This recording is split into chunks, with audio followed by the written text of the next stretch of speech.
Hi, I'm John Schreiber. For over 17 seasons, the New Jersey Performing Arts Center has been the state's premier home for both world-class and community-based performances.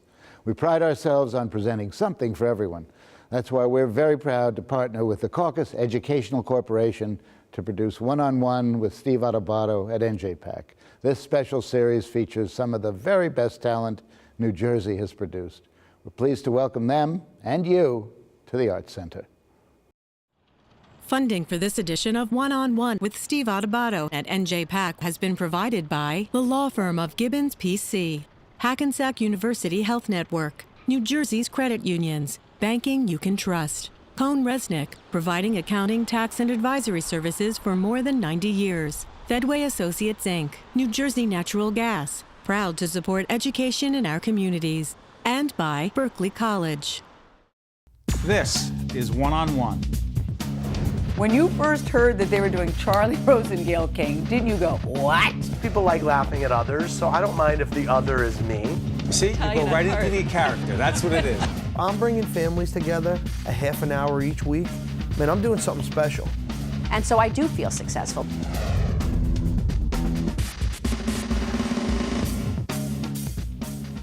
Welcome to One-on-One at the New Jersey Performing Arts Center. It is my honor, my pleasure to introduce for the first time on One-on-One, A.M. Holmes. Thank you so much for having who me. wrote her first novel at 19 called? Jack. It was a school paper, but you know, you said, can I write a novel?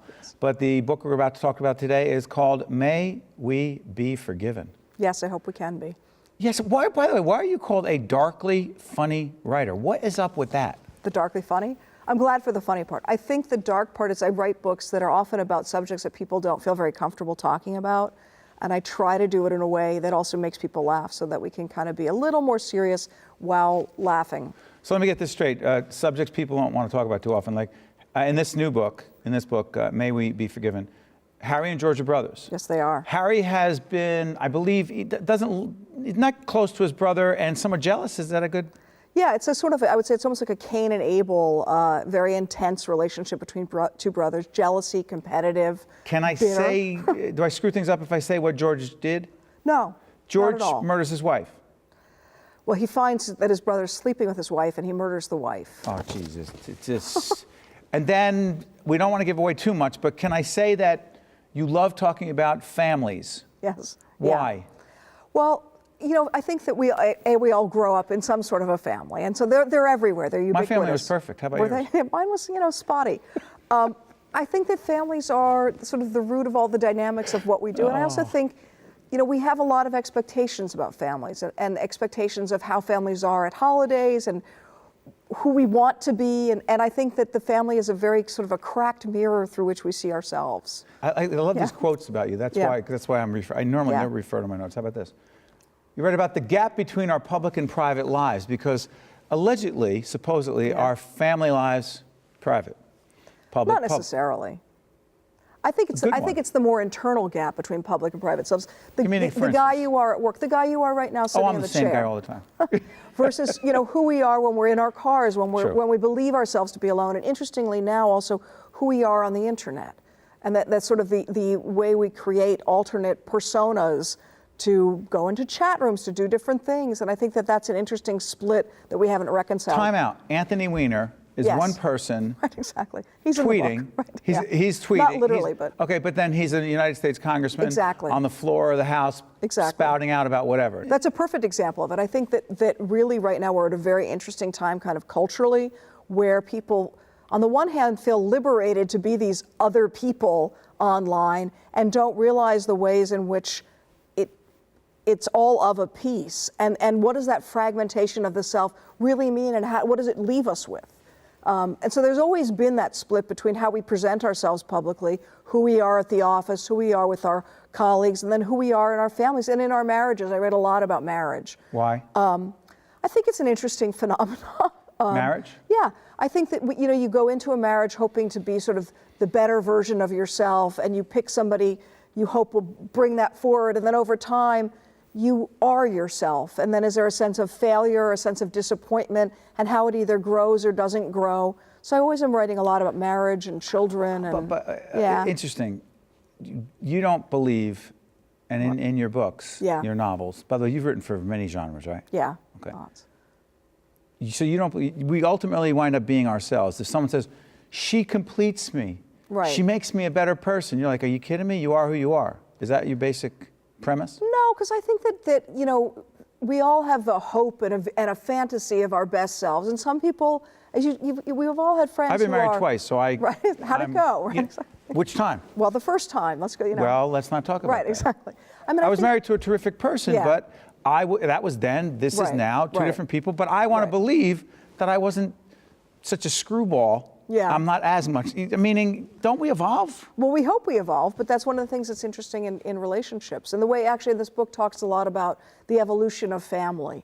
And literally, I'm interested in children and parenting and age. But more importantly, and I think, you know, just to be clear about the book, I really write about what it is to be an American at this point in time and what American culture is like. It's sort of, you know, it's the big American novel, and it's a novel of ideas about who we are. One of the main characters, Harold, is a Richard Nixon scholar, which to me is hysterically funny right then and there. Why is that? Because I think Nixon is a completely fascinating American president. He was a very, in a way, unlikable person, didn't have a lot of friends, and yet he became the president of the United States. And things that he did, like opening relations with China, the resonance of that now, you know, China now owns more U.S. debt than any other country. We didn't just get pandas from China. We got, you know, we get everything from China.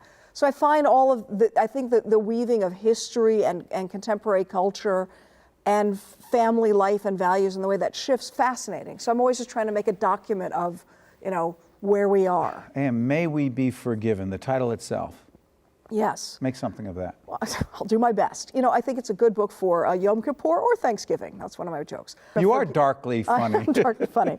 I think one of the things that to me is very interesting is the notion of forgiveness and the notion of the way we hang on to, good examples within families, feelings of anger. There's always a family narrative, and there's always one relative who doesn't subscribe to that narrative. So we don't talk to Aunt so-and-so anymore because she doesn't believe that your father really blah, blah, blah. Yes. I think that anger is paralyzing and interesting. So what happens if you can let go of it? What happens if you can forgive yourself and the larger world? So I'm interested in that, and in a combination, sort of probably a Jewish and Buddhist sense of what that might mean. A Jewish and Buddhist sense. Yeah. Your family. Because sometimes Yes. my family will respond and react to some of the things I say on the Yes. air, and I'm not trying to be hurtful. Right. In my writing, Yes. which is not Yeah. fiction writing, I write very straight Right. nonfiction stuff, but I'll incorporate goofy family stuff Yeah. involved and make fun of other people, and always I come out looking good. So in all seriousness, sometimes Yeah. my family will say, leave us out of it. Right. You ever get that? You know, not so much. I mean, I really write fiction. You know, this book is told from a male point of view. I work from my imagination and from the culture. The one book I wrote, a memoir a couple of years ago called The Mistress's Daughter, which was about my having grown up being adopted and being sort of found by my biological parents. My mother, my adoptive mother, said that she was most proud of that book, which to me was slightly irritating because I thought, I've written all these novels. And it was the memoir was a very difficult book to write. But I think, you know, overall they're proud. And then she'll say things like, I know exactly what that is. Or, she, you know, because they know things about you. They so know they'll you. You know, yes. So they'll know, like, I know that sandwich that you like.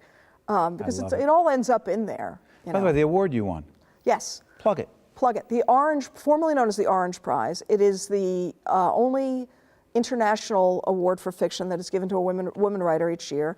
And this year I happened to beat Hilary Mantel, which was terrifying because she's won the Booker, the Costa, all the big awards, and everyone thought she was going to get it. And it was wonderful and scary as all get out.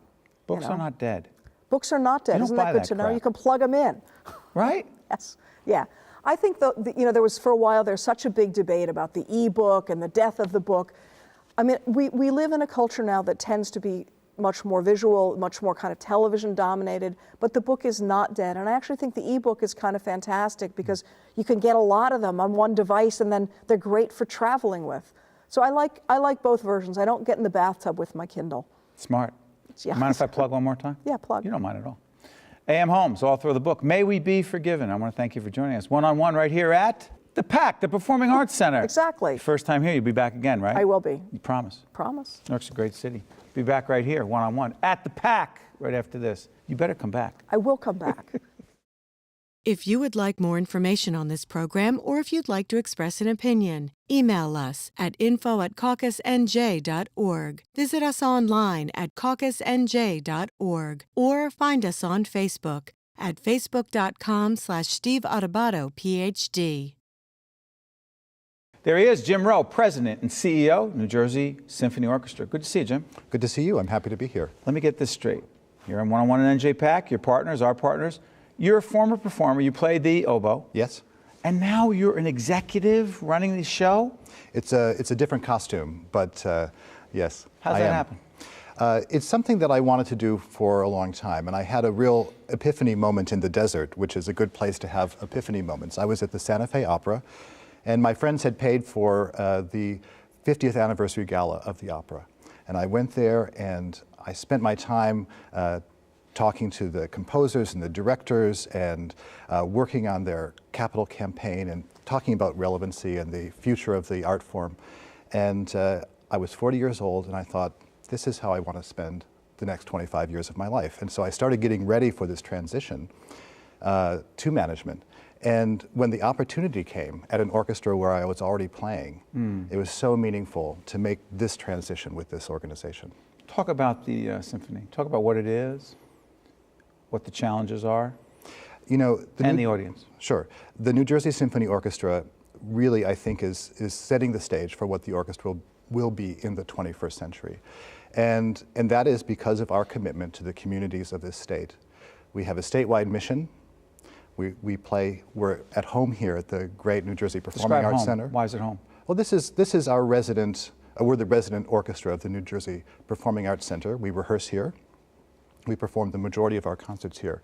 And the acoustic is so splendid here. It's one of the most beautiful halls in the world, and I've played all over the world. So for us, this is a great home for us. But we not only play here, we play in 5 other venues around the state, and we break up into smaller groups of 5 or 4 or 3 or even 2 or 1 musician. And we go out into the communities of this state and we bring music to people in schools, in libraries, in nursing homes, hospitals, community centers. And so in a sense, it's our relationship to the communities of New Jersey which really makes this orchestra special. I mean, on the way down this morning to the NJPAC, I wasn't feeling 100%, great. So I said, let me turn on the classical music station, and you know which one I'm talking about. Of course. Right? And it gives me a certain feeling. But that's for me.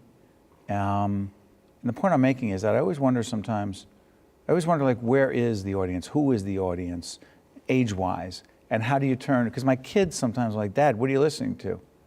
They don't get it. Mm-hmm. Is it our job to help them get it? Of course it's our job to help them get it.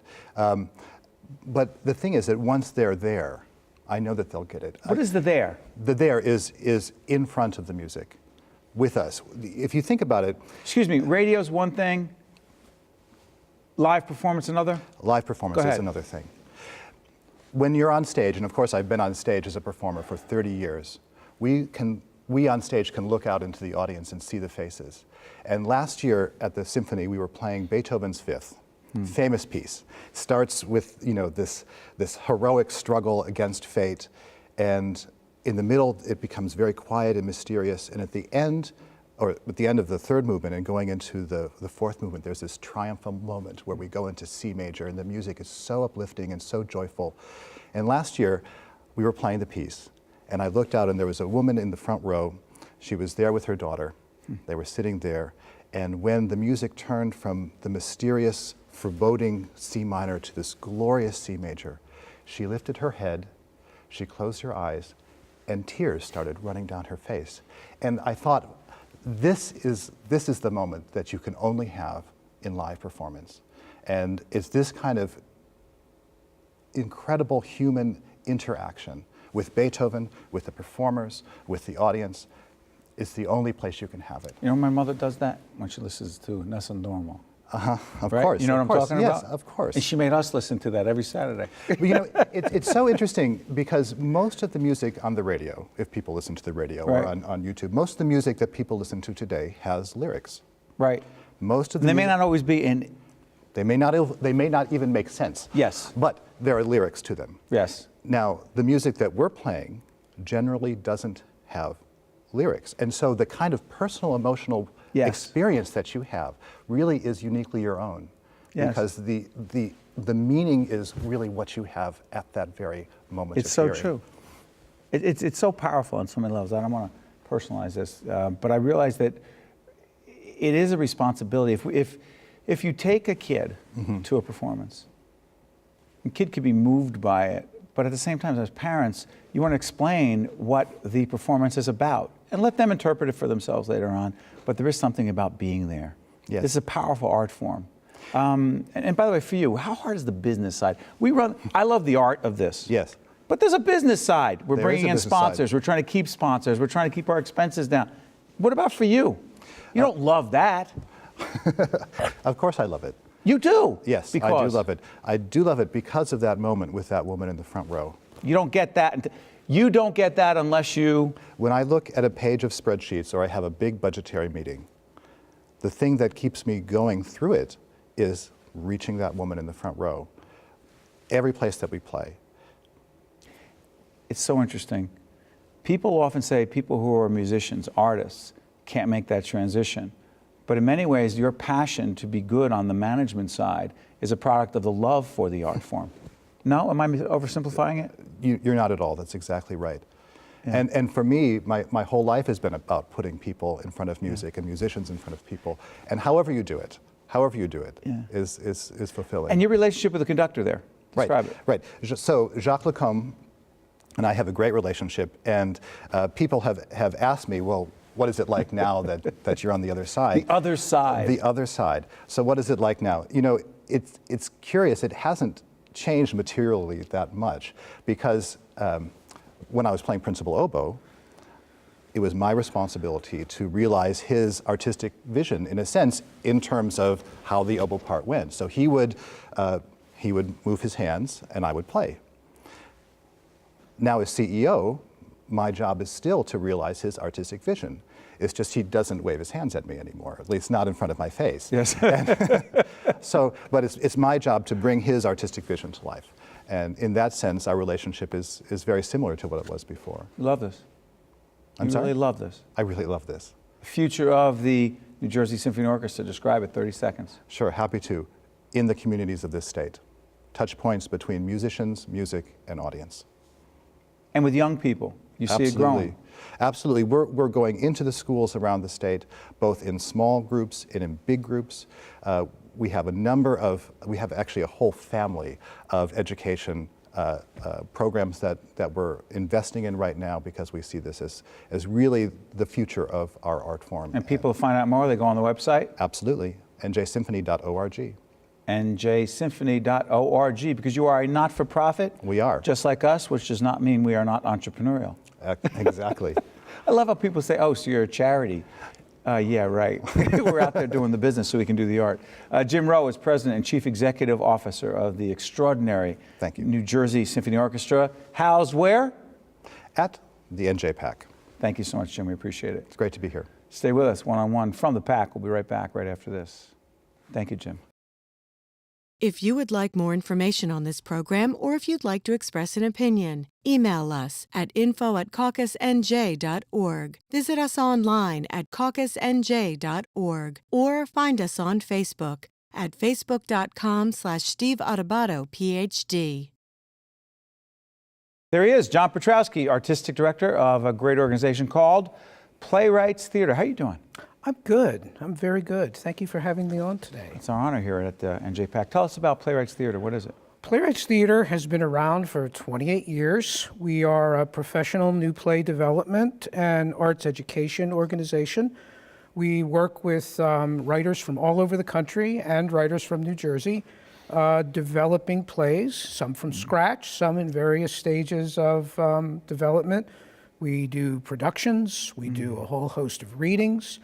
We have a couple of special programs that we run, including one of my favorites called the New Jersey Emerging Women Playwrights Program.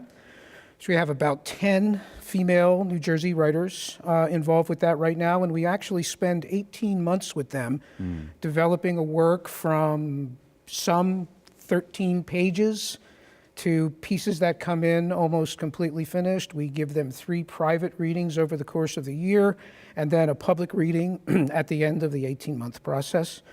And we also do a program called the New Jersey Literary Artist Fellowship Program, which is co-sponsored with the New Jersey State Council on the Arts, where we take the winners of the fellowships in playwriting, prose, and poetry, and we provide them with professional performances of the works in the communities around where they live. You're not only a playwright, you're not only running this organization, you're an actor, you've been part of this, I don't want to call it industry, art form for these multiple art forms for many, many years. Yeah. But one of the things I'm particularly fascinated by is, again, we're here at the PAC, but at the PAC, at the 1-year anniversary of Hurricane Sandy, one of the things that took place, one of the very special things that took place is some young people got up and read what they wrote about their experiences in connection with Hurricane Sandy, the suffering, the experiences, and that was connected to your organization. Describe that. Yeah, we got a grant from the Community Foundation of New Jersey, the Dodge Foundation, and a whole raft of other organizations as part of the New Jersey Recovery Fund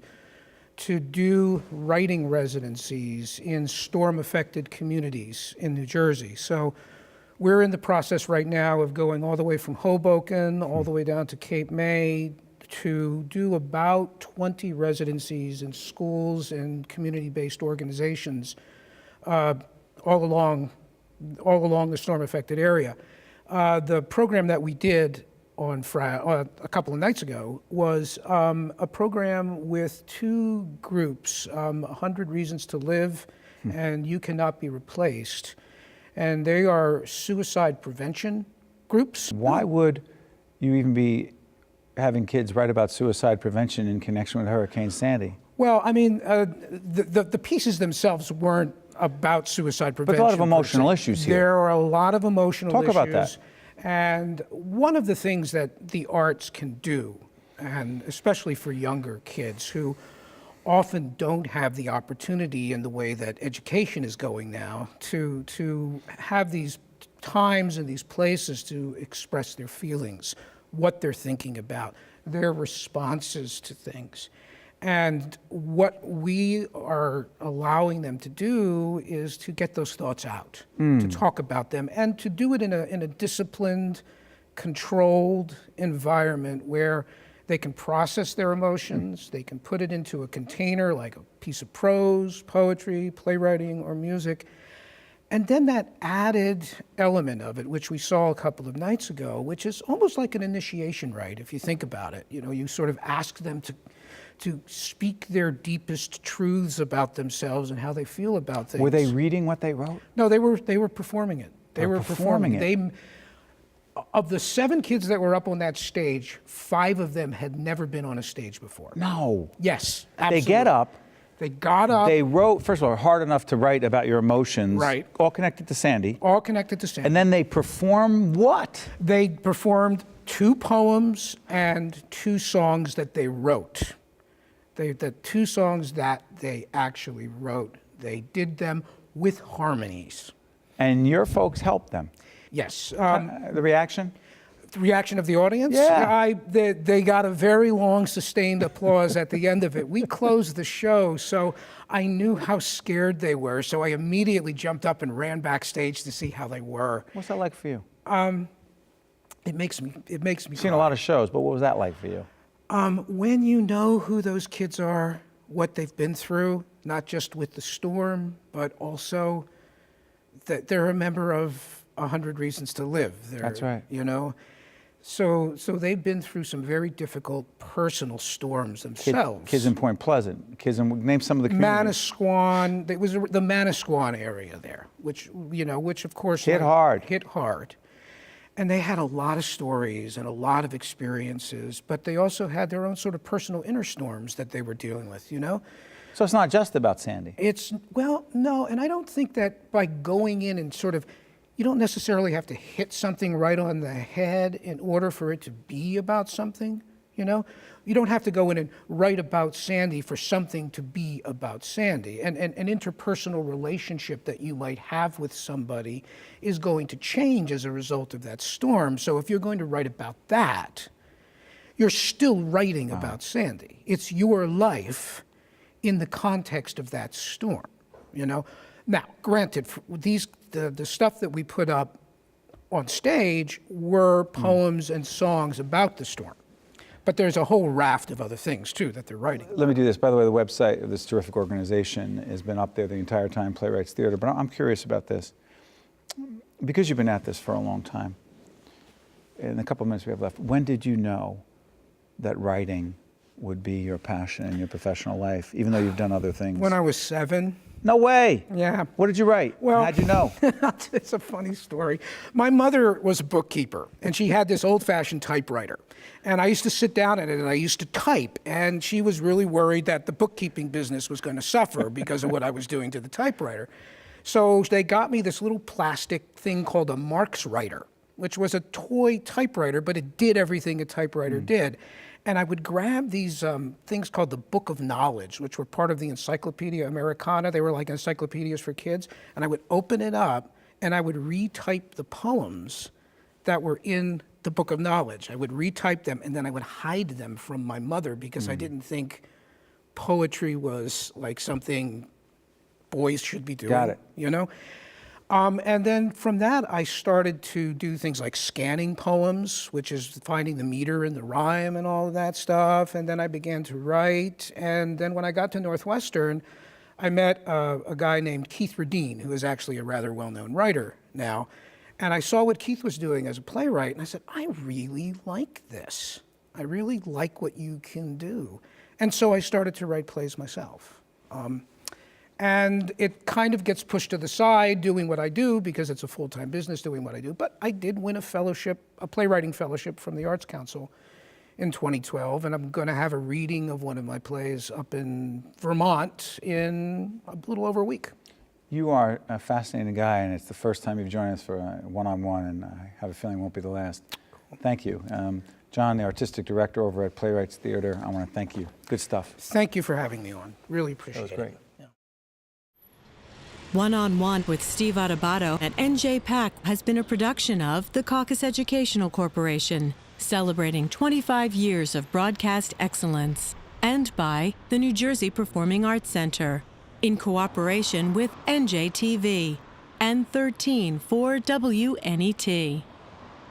Funding for this edition of One-on-One at NJ PAC with Steve Adubato has been provided by the law firm of Gibbons PC, Hackensack University Health Network, New Jersey's credit unions, Cohn Resnick, Fedway Associates Inc., New Jersey Natural Gas, and by Berkeley College. Promotional support provided by the Star Ledger and NJ.com. Transportation provided by Airbrook Limousine, serving the metropolitan New York, New Jersey area.